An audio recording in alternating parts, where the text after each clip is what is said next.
Dutch Fork Elementary just last week celebrated its 100th year of existence, established in 1918.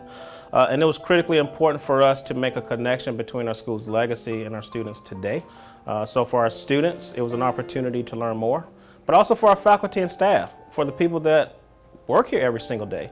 It gave us an opportunity to learn even more about the hallowed grounds here at Dutch Fork Elementary.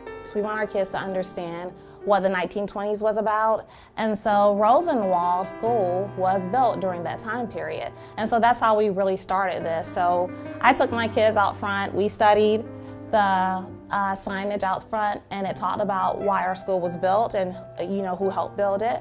We went back into the classroom, we read the book, Dear Mr. Rosenwald, and we talked about how that connected to our social studies standards. So the Centennial is kind of like a culminating project for us. So we began this actually a couple years ago when we started looking into the history of our school. And so it's always been a part of our standards to understand what was going on in the 20s and Julius Rosenwald's investment in building Black communities and educating our children.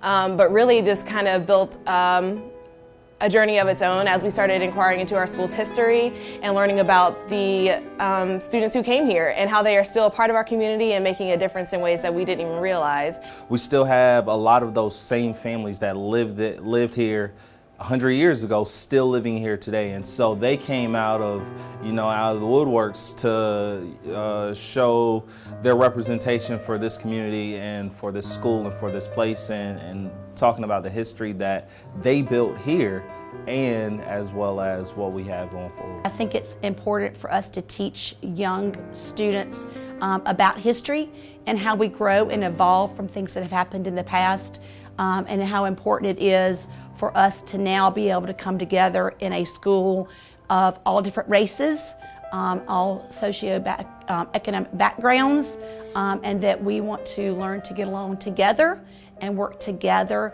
Past helps us to better predict the future. And also just the value of history and perspective, because oftentimes our students learn about history, but it's from a very minute or skewed perspective.